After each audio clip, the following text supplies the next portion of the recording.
नमस्कार, मैं हूं आशीष वर्मा। मॉर्निंग कॉल में आपका स्वागत है। शुरुआत इस वक्त की हेडलाइंस के साथ। चीन ताइवान में युद्ध की आड़ से ग्लोबल बाजार सतर्क। एशिया में मिला जुला कारोबार, लेकिन एसजीएक्स में हल्की बढ़त। हालांकि कल 1% से ज्यादा फिसल कर बंद हुए थे अमेरिकी बाजार। आज यूएस फ्यूचर्स से मिक्स संकेत। यूएस स्पीकर नैन्सी पेलोसी के ताइवान दौरे से भड़का चीन। सैन्य कार्रवाई की दी धमकी। चीन के 21 लड़ाकू विमान ताइवान की सीमा में घुसे। तीसरी तिमाही में सीमेंस के मुनाफे में 116% तो आय में 50% की बढ़ोतरी, लेकिन नतीजे अनुमान से कम। वोल्टास का भी पहली तिमाही में उम्मीद से कमजोर प्रदर्शन। मुनाफे में 10.5% की कमी। मार्जिन्स पर भी दिखा दबाव। सरकार ने विंडफॉल टैक्स में किया बदलाव। पेट्रोलियम क्रूड पर टैक्स 17,000 से बढ़ाकर 17,750 रुपए प्रति टन किया। डीजल और एटीएफ फ्यूल पर एक्सपोर्ट ड्यूटी घटी। आज फोकस में रहेगी रिलायंस इंडस्ट्रीज। साथ ही रखिए ओएनजीसी, ऑयल इंडिया और एचओईसी जैसी कंपनियों पर नजर। जोमैटो में आज बड़ी ब्लॉक डील के जरिए उबर बीवी बेच सकता है 7.8% हिस्सा। 14% डिस्काउंट पर 48 से 54 रुपीस प्रति शेयर की रेंज में सौदे संभव। और कॉमनवेल्थ में भारत का दम। टेबल टेनिस और लॉन बॉल में मिला गोल्ड। अब तक भारत के खाते में 5 गोल्ड समेत 13 मेडल।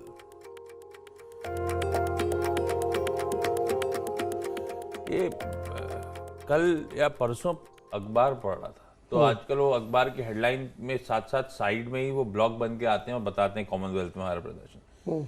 तब वो 4 महिलाओं की इमेज और हम कैसे लॉन बॉल में अच्छा है। तब लॉन बॉल के बारे में पहली बार पता चला। मैं तो अभी पूछ रही लॉन बॉल क्या है? तो मैंने थोड़ा सा नेट पे, समय नहीं था मेरे पास, मैं पढ़ के वीडियो यूट्यूब देखने के थ्रू लॉन बॉल समझना चाहता था, पर वो समझ नहीं पाता। सवाल मुझसे मत पूछो आप। ये आगे मैंने कल देखा जब उसमें गोल्ड में, मैं सोची लॉन बॉल क्या, मैं एक्चुअली मैं ढूंढ नहीं पाया, लेकिन मैं समझा ये क्या, कौन सा गेम क्या है। तो अब वो लॉन बॉल मेरे लिए भी सरप्राइज था, लेकिन हम बहुत अच्छा कर रहे हैं उस गेम में। और साइडली मुझे पता ही नहीं, हम किसी को हमें पता ही नहीं। इस पे आज चर्चा कहीं ना कहीं किसी से पूछेंगे या फिर पढ़ के आएंगे, बताऊंगा आपको। लेकिन लॉन बॉल आप में से ज्यादा लोगों को तो खैर पता होगा, मेरी इग्नोरेंस के लिए माफी। लेकिन चलिए, वेडनेसडे का दिन है भाई। हम इस वीकली साइकिल के मिड पॉइंट पे हिट कर रहे हैं और अच्छे मोमेंटम के बाद, अच्छा मोमेंटम तो खैर कल भी था कहने के लिए, कल भी back to back 4th straight trading session हो गया जब इन ग्रीन बंद हुए, पर वो एकदम फ्लैट दिख रहे हैं, लेकिन हाईलाइट वो नहीं थी। कल सुबह खराब ग्लोबल क्यूज, एशिया पिट रहा था, उन सब को देखते हुए हमारा रेजिलियंस देखिए क्या बढ़िया था। दिन के लोस से क्या रिकवरी हमने फाइनली डिलीवर करके दी। ये हाईलाइट था कल की ट्रेडिंग सेशन का। लेकिन ये कंसोलिडेशन, ये कुछ खबरों का जो सिलसिला है वो थोड़ा सा दिक्कत वाला है। वो कल भी हम यूएस के ट्रेड से देख रहे थे, यूएस के फ्यूचर्स इंडिकेट कर रहे थे, और एक्चुअल सेशन में भी ऐसा ही हुआ। यूएस के कल सेशन में फ्लैट से 1.25% तीनों बेंचमार्क्स में दबाव के साथ कामकाज। आज सुबह के फ्यूचर्स फिर से फ्लैट से 1/3% के आसपास की कमजोरी। तो वो जो अच्छे मूव्स के बाद कंसोलिडेशन का बहाना बन गया, और बहाना बना हुआ ये जो हेडलाइन में प्रोड्यूसर साहब ने 2 हेडलाइन डेडिकेट कर दी, वो है geopolitical risk, geopolitical concerns. Taiwan centre point of concerns. Ukraine से अब फोकस शिफ्ट हो गया दुनिया का ताइवान। और ताइवान क्योंकि वो चाइना और यूएस के बीच में जो डेवलपमेंट्स पैन आउट हो रहे हैं, उस पर अभी बातचीत होनी है, थोड़ी देर में डिटेल में चर्चा होगी।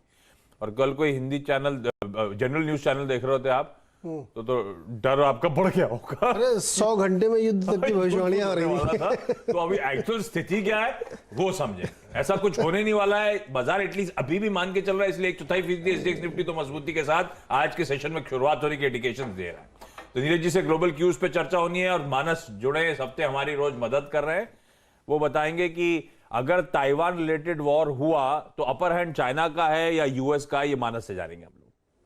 मानस ने शायद ओवरनाइट कुछ स्टडी करी है लोग की आर्मी। तो आज का दिन इंटरेस्टिंग है भाई। इन सब पे बादशाह तब, और आप एक बार स्क्रीन पे दिखा दीजिए तो तस्वीर सबकी क्लियर हो जाएगी। यूएस के फ्यूचर्स हमने कहां छोड़े थे, आज सुबह कहां खड़े हुए हैं।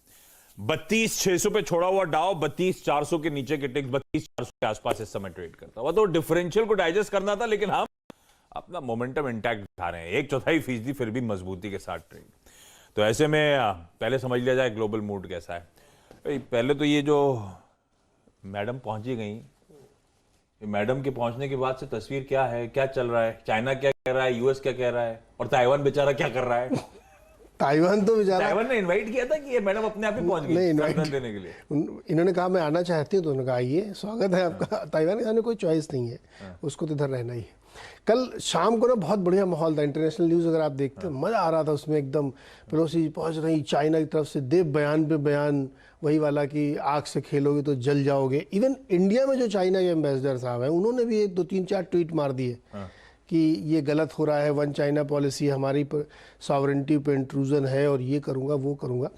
तो कल आप ये समझिए कि उनके प्लेन को एस्कॉर्ट करना पड़ा, प्रिकॉशनरी, कि कहीं कोई मिसहैपनिंग ना हो जाए, मैडम की प्लेन को। और यूएस ने अपने मरीन्स और फाइटर फ्लाइट ये सब लगा दिए थे वहाँ पे, क्योंकि चाइना ने क्या किया, अचानक से वो ड्रिल करने लगे, उनके स्पेस में घुस गए, समुद्र में 2-4 उन्होंने मिसाइल गिरा दी, तो मछलियाँ मर गई सब। मतलब माहौल ऐसा बनाया कि अगर आप इधर आए तो समझ लीजिए हम क्या कर देंगे हम। लेकिन किया कुछ नहीं, और कर भी कुछ नहीं सकते अभी वो। तो माहौल बहुत ही तनावपूर्ण हो गया। किया क्या उन्होंने, वहाँ की चाहे ताइवान की गवर्नमेंट की वेबसाइट्स हैक कर ली, इंपोर्ट रोक दिया, जो फल सब्जियां ये सब वहाँ पे जाती थी उसको उन्होंने बैन कर दिया, कुछ और कंपनीज पे बैन लगा दिया। इस तरह के छोटे मोटे उपाय उन्होंने जेस्चर के तौर पे किए। लेकिन पेलोसी जी वहाँ पहुँची, वहाँ मुलाकात हुई। आज जॉइंट प्रेस कॉन्फ्रेंस वो करेंगी ताइवानी हेड के साथ। तो पॉलिटिकली तो बहुत टेंस माहौल है, इस पर कोई शक नहीं है। आगे क्या होगा ये कुछ कहा नहीं जा सकता है। अब अपने अपने जो जियोपॉलिटिकल एनालिस्ट हैं वो अनुमान लगा रहे हैं। कोई कह रहा है ऐसा कुछ नहीं होगा, केवल एक पॉस्चरिंग हो गई है। कुछ लोग कह रहे हैं नहीं, कुछ कुछ हो सकता है, क्योंकि ये तनाव लगातार बढ़ रहा है और ऐसा ही यूक्रेन में बढ़ा था। तो ये सब भविष्य के गर्व की बातें हैं। लेकिन जहाँ तक मैं पढ़ के समझ पाया हूँ, बहुत सारे एक सीरीज़ छपी हुई है कई सारी एजेंसीज़ में कि जनवरी से लेकर अब तक उन लोगों ने क्या क्या एडिटोरियल्स लिखे हैं इस पर। तो सब ये बात कह रहे थे कि तनाव बढ़ता जा रहा। और वो तनाव इस वक्त खड़ा हुआ है कि हो सकता है यूएस को उतनी दिक्कत ना हो जाए, ऐसा कुछ नहीं, लेकिन ताइवान को बहुत ज़्यादा टाइट कर सकता है अमेरिका का चाइना। जैसे चिप का सबसे बड़ा प्लेयर है वो, तो उसमें तमाम तरीके की बाधाएं उत्पन्न कर सकता है। सारा खेल तो वही है कि जो चिप की जो मैन्युफैक्चरिंग है उसको अपने कंट्रोल में चाहता है चाइना, जिससे वर्ल्ड को रूल कर सके। अमेरिका चाहता है कि नहीं, वो हमारे साथ रहे। तो आगे जाते हुए हो सकता है कुछ आपको इकोनॉमिक सैंक्शंस, इकोनॉमिक इश्यूज़ खड़े होते हुए दिखें ताइवान के साथ। अमेरिका उसको कैसे काउंटर करेगा, ये एक चैलेंज होगा। लेकिन तनावपूर्ण माहौल तो है, और अभी भी जब तक पेलोसी जी वहाँ से चली नहीं जाती हैं तब तक माहौल तनाव वाला ही रहेगा। हालांकि बाजार ने इसको डिस्काउंट कर लिया है, उसको लग रहा है कि ऐसा कुछ खास होने वाला नहीं है, केवल धमकी और स्टेटमेंट यहाँ तक बात संभलेगी। ये टैंक कहाँ जा रहा है बीच पे? अरे ये सब टैंक भाई, ताइवान वाले टैंक हैं ये। चाइना ने चारों अपनी तीनों सेनाओं को उसने एकदम घेराबंदी टाइप लगा दी कि बस अभी मैं तुरंत हमला ही कर दूंगा। पॉस्चरिंग कि मरीन को भी उसने लगा दिया, हवाई जहाज उसके करने लगे, मिसाइलें लगा रहे थे। प्लस यूएस ने इनकी सेफ्टी के लिए भी लगा रखे थे ना साउथ चाइना सी में, कि वहाँ पे कुछ अगर हुआ तो हम देख लेंगे। मज़ेदार बात ये थी कि जर्मनी ने एक बयान जारी किया कि अगर चीन ने कोई हिमाकत करने की कोशिश की हम नहीं छोड़ेंगे, तो हम छोड़ेंगे नहीं। अपनी गैस जुगाड़ नहीं पा रहे, धमकी वहां से दे रहे थे जर्मनी वाले। तो बहुत मजेदार थोड़ा था कल। ये दिक्कत वाला है ताइवान के उसमें। तो हमें भी पॉस्चरिंग करनी पड़ेगी, हमें भी फाइनली। बहुत मुश्किल है अगर इसके लिए। और एक जमाने में लगता था कि ऐसा पॉसिबल नहीं है, जो हो रहा है बस मुंह बोली होगा। पर वो यूक्रेन ने सारे क्वेश्चन मार्क बदल दिए। यूक्रेन को लेकर हम लोग कभी नहीं मानते थे ऐसा होगा, और आज 100 दिन 200 दिन पता नहीं कितने दिन चले। एक इंटरेस्टिंग पॉइंट ये है इसमें, जैसे G7 के थ्रू ये लोग प्राइस कैप करना चाहते हैं रशिया के ऑयल का। बिना चाइना के ये हो ही नहीं सकता। तो ये आगे जो मतलब इकोनॉमिक रिपरकशंस आपको देखने को मिलेंगे, वो ये है।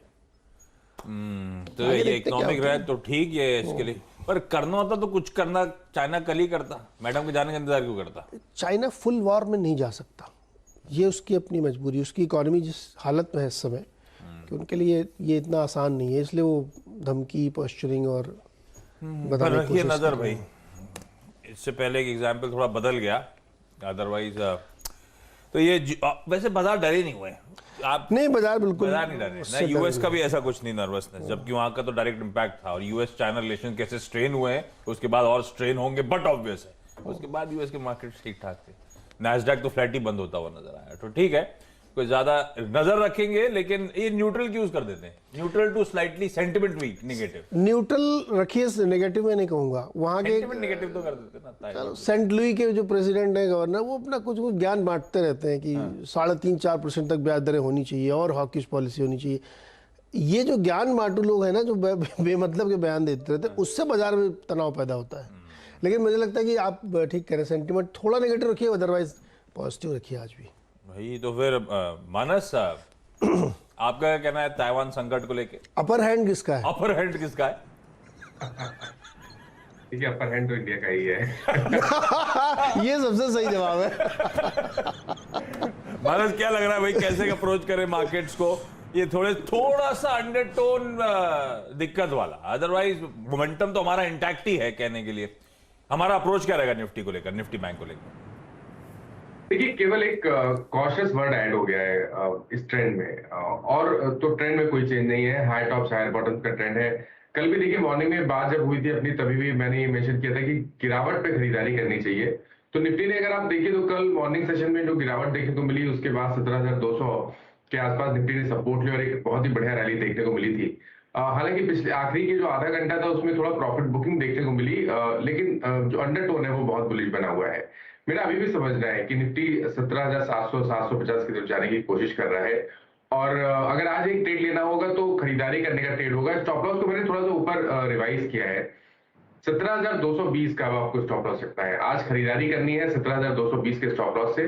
टारगेट भी मैंने थोड़ा ऊपर रिवाइज किए, कल मैंने 17,500 की बात की थी, आज मेरा समझना है कि शायद अब आपको 17,600 के टारगेट सेट करने चाहिए। तो 17,600 के टारगेट के लिए निफ्टी में खरीदारी करिए 17,220 के स्टॉप लॉस के साथ। बैंक निफ्टी की बात करिए तो देखिए, बैंक निफ्टी में भी बहुत ही कंफर्टेबली बैंक निफ्टी अपने जो ट्रेंड लाइन सपोर्ट है उसके ऊपर ट्रेड कर रहा है, और मैंने कल मेंशन किया था कि यहाँ पर आउट परफॉर्मेंस देखने को मिलेगा, और कल हमने आउट परफॉर्मेंस देखा भी बैंक निफ्टी में भी। यहाँ पर भी प्रॉफिट बुकिंग देखने को मिली, लेकिन यहाँ पर भी ट्रेंड बहुत पॉजिटिव है। यहाँ पर मैंने अपने जो टारगेट्स हैं उसको थोड़ा ऊपर रिवाइज किया है, 38,500 के टारगेट सेट किए हैं बैंक निफ्टी में। अभी भी खरीदारी करने की राय है, जो कल की क्लोजिंग थी उस पर भी आप खरीदारी कर सकते हैं। 37,700 के नीचे स्टॉप लॉस रखिए, 38,500 के टारगेट सेट करिए। लेकिन जो मैंने कल मेंशन किया था वो अभी भी कायम है कि कम से कम 1000 पॉइंट्स की रैली आपको बैंक निफ्टी में करंट लेवल से देखने को मिल सकती है। अरे वाह, नहीं कोई घबराना नहीं है भाई, बस एक अंडरटोन जो है थोड़ी सी कॉशियस का वर्ड ऐड हो गया है, otherwise commentary momentum intact. Nifty bank वो पॉकेट जो अभी भी मोमेंटम चार्ज को लीड करने का दमखम रखती है। मानस जो लेवल सुझा रहे हैं वो आपकी स्क्रीन पर आ जाएंगे। मैं लौटता हूं मानस के पास आज का ट्रेडिंग आइडिया जानने के लिए, लेकिन Neeraj ji stocks news. Stocks news में जो प्रमुख, जैसे सीमेंस का एक रिजल्ट आया जो अनुमान से थोड़ा कम आया है, अदरवाइज तो ठीक है, एब्सोल्यूट टर्म में आप देखेंगे तो बहुत अच्छे नतीजे दिखेंगे, सब कुछ इंप्रूव हो गया है, लेकिन एस्टिमेट्स के मुकाबले थोड़े से नंबर्स कम है। प्रॉफिट 300 करोड़ इन्होंने लगाया, उससे ज़्यादा का अनुमान था। रेवेन्यू 4200 करोड़ आया, उससे ज़्यादा का अनुमान था। मार्जिन में भी इम्प्रूवमेंट हुआ, लेकिन स्टॉक प्राइस का मोमेंटम देखिए, इसीलिए अनुमान बहुत बढ़ते गए थे, तो यहाँ पे ये ध्यान रखना चाहिए। दीपक नाइट्राइट के नतीजे काफ़ी कमज़ोर मैं मानूंगा, क्योंकि यहाँ पे जो मार्जिन है ना उसमें बहुत तेज़ 10% की कम से कम गिरावट देखने को मिली है। एबिटा में यानी ऑपरेटिंग प्रॉफिट 20-21% नीचे निकल के आया है, प्रॉफिट भी 22-23% गिरा, तो इसके नतीजे काफ़ी कमज़ोर हैं, ये ध्यान रखना चाहिए। बॉश के नतीजे इन लाइन है, जो एक्सपेक्टेशंस थे और जो एब्सोल्यूट है लगभग वैसे आई हैं। मार्जिन 12.7% पे उन्होंने एकदम मेंटेन कर रखा है, 46% एबिटा में ग्रोथ देखने को मिली है, तो बॉश के इन लाइन नंबर कह सकते हैं। वोल्टास बहुत ही कमज़ोर नतीजे हैं, सब तरफ से इसमें दबाव देखने को मिला है, मार्जिन भी गिरा है और एसी वाला सेगमेंट भी गिरा है, रेवेन्यूज़ में भी कमज़ोरी देखने को मिल रही है। ये सारे नंबर अनुमान से बहुत नीचे आए, तो वोल्टास में एक दबाव आपको देखने को मिल सकता है। थर्मैक्स के नंबर मिक्स या थोड़े बेटर आप कह सकते हैं, यहाँ पे जो एक्सपेक्टेशंस थे और जो एब्सोल्यूट टर्म्स में भी है उसमें काफ़ी ग्रोथ देखने को है। हालांकि इनका जो केमिकल वाला सेगमेंट है वहाँ पे थोड़ी सी निराशा देखने को मिल रही है। प्रॉफिट इन्होंने 40% बढ़ा के 59 करोड़ कर लिया है, रेवेन्यूज़ में भी 57-58% की ग्रोथ है, 1650 करोड़ का है, लेकिन ये सारे नंबर्स एब्सोल्यूट टर्म पे हैं, अनुमान से नीचे हैं। ब्रिगेड एंटरप्राइजेस के नंबर बहुत ही बढ़िया है। इसमें मज़ेदार बात यह है कि आप चाहे तिमाही देखें या साल दर साल देखें, दोनों फ्रंट पे नंबर बहुत ही अच्छे यहाँ पे निकल के आए हैं। जैसे कल गोदरेज के आए थे, बहुत कमज़ोर नंबर थे, लेकिन ब्रिगेड के नंबर उसके तुलना में अगर आप देखिए तो हर फ्रंट पे काफ़ी बढ़िया है। 87 करोड़ का इनका जो है मुनाफा है, जो पहले नुकसान में था। 900 करोड़ का रेवेन्यू है, जो 300 करोड़ से 350-400 करोड़ से बढ़ के आया है। 232 करोड़ का ऑपरेटिंग प्रॉफिट है। तो नंबर्स काफ़ी अच्छे हैं ब्रिगेड के। फिर इसके बाद कुछ खबरें जिन पर रिएक्ट होगा मार्केट, जैसे RIL के लिए अच्छी खबर ये है कि जो एक्सपोर्ट ड्यूटी लगाई गई थी विंडफॉल गेन या तमाम कंपनीज पे, उस पे नरमी करी गई और कम कर दिया गया है। यानी डीजल की एक्सपोर्ट ड्यूटी 11 से घटा के 5 रुपये कर दी और ATF की 0 कंटिन्यू करेगी। तो ये इनके लिए पॉजिटिव खबर है। लेकिन ONGC, OIL और HUSC के लिए थोड़ा सा नेगेटिव इसलिए हो रहा है क्योंकि जो विंडफॉल टैक्स था उसमें फिर 750 रुपये बढ़ा दिए गए। पहले घटाए गए फिर बढ़ा दिए, मुझे समझ में नहीं आ रहा, जब क्रूड बढ़ा ही नहीं तो क्यों बढ़ा दिए गए। लेकिन इनके लिए नेगेटिव खबर है ये। सुबेक्स के लिए काफ़ी पॉजिटिव खबर है। 5G प्रोडक्ट के लिए जियो के साथ इनका एक करार किया गया है, जिसमें AI सेगमेंट और इन सब चीज़ों के लिए काम करेंगे। तो सुबेक्स के लिए बहुत अच्छी खबर है। E-क्लर्क्स पे ध्यान रखिएगा, कंपनी जो है बोनस शेयर देने पर विचार करेगी। 9 अगस्त को इनकी बोर्ड बैठक है। और बिंदु फार्मा के लिए नेगेटिव खबर है। 15 यूनिट को USFDA से 3 आपत्तियाँ जारी की गई हैं फॉर्म 483 के तहत, यानी कुछ कंसर्न्स दिखाए गए हैं इनके प्रोडक्शन प्रोसेस को लेकर के। जुबिलेंट फार्मोवा पे 6 आपत्तियाँ USFDA ने जारी की हैं रुड़की प्लांट को लेकर के, तो वो भी एक इनके लिए नेगेटिव खबर है। और जोमेटो में आज एक ब्लॉक डील हो सकती है ऊबर की तरह। अरे कल ऊबर का वहाँ पर जो रिजल्ट आया था US में, तो वहाँ पे ये दिखाया गया कि इसी के चक्कर में जोमेटो और 1-2 इन्वेस्टमेंट के चक्कर में उसको बहुत तगड़ा नुकसान हुआ है। तो अब उन्होंने, हमको लगता है ये तय कर लिया कि वो निकल ही जाएंगे। तो इसमें जो ब्लॉक डील है वो 14% डिस्काउंट हो सकती है और कल स्टॉक 20% ऊपर था। तो आज जोमेटो को बहुत ही ध्यान रखना चाहिए। क्यों बेच रहे इतने अच्छे रिजल्ट के बाद? खेला हो बे, कल जो जिन ने ऊपर लिया होगा, क्योंकि कल तक तो सबको पसंद आ रहा था। सारे फंडामेंटल, सारी ब्रोकरेजेस, गोरे सबको माल चिपकने वाला। बहुत अनप्रेडिक्टेबल हो गया ये। खोटी डरावना है। 14% का डिस्काउंट, कल की पूरी तेजी गायब होनी। उसके बाद इतनी सप्लाई होगी कि सबके एपेटाइट बढ़ जाएगी इंस्टीट्यूशंस की। एक्चुअली कितना लोग हैं जोमेटो आगे लंबे समय तक सब बेच के निकल रहे हैं। ब्लॉक जब 1 साल खत्म हुआ था तो खूब लोग बेचने आ गए थे, अब ऊबर बेचने आ गया है। ये चिंता की बात है तो उनके लिए। इस पर डिटेल में आगे चर्चा, लेकिन मानस आज का trading idea. 2 large cap stock मेरी नजर में है और कल भी इन दोनों स्टॉक के बारे में बात हुई थी। तो सबसे पहले तो मारुति पे ध्यान दीजिए। देखिए पूरा सेक्टर फॉर्म में है, हाई टॉप्स हायर बॉटम जितने भी स्टॉक्स हैं वहां पर बन रहे हैं। मारुति ने आखिरी के 1 घंटे में काफी बढ़िया बाइंग इंटरेस्ट दिखाया। एक रेजिस्टेंस था 9075 का, उसको भी ब्रीच कर दिया था। तो मेरा समझना है कि 9024 के स्टॉप लॉस से खरीदारी करिए। मारुति में टारगेट रखिए 9450 के। और स्टेट बैंक ऑफ इंडिया में भी खरीदारी करेंगे, क्योंकि यहाँ पर PSU बैंकिंग में तो क्लियर कट आउट परफॉर्मेंस कल था। स्टेट बैंक ऑफ इंडिया ने एक फ्रेश ब्रेकआउट चार्ज पे दिया। 534 के स्टॉप लॉस से खरीदारी करिए 560 के टारगेट के लिए। ये इन दोनों बैंक ऑफ इंडिया नहीं, स्टेट बैंक ऑफ इंडिया, ये आ गया आपकी स्क्रीन पर। मानस, थैंक यू सो मच। मानस अब 8 बजे पैनल में आप शिरकत करते हुए नजर आएंगे। क्विकली छोटा सा ब्रेक के उस पर आज का इवेंट्स कैलेंडर। चलिए भाई, ब्रेक के बाद आपका स्वागत है। आज का इंपॉर्टेंट इवेंट्स कैलेंडर देख लीजिए। आज से RBI की 3 दिनों की मॉनेटरी पॉलिसी कमेटी की बैठक की शुरुआत होगी। क्रेडिट पॉलिसी आएगी फ्राइडे को। आज OPEC प्लस की बैठक है, उस पर आगे हम लोग बातचीत भी कर लेंगे। आज हमारा सर्विसेज PMI, कंपोजिट PMI का आंकड़ा आना है। आज वायदा की 10 कंपनीज के रिजल्ट्स आने हैं। लिस्ट आपकी स्क्रीन पर आ जाएगी। उन नामों में नहीं जा रहा हूं मैं, क्विकली स्क्रीन पे दिखा दीजिएगा। आज से इंडियन बैंक अपना MCLR 10 से 20 बेसिस पॉइंट्स अक्रॉस टेन्योर्स बढ़ा रहा है।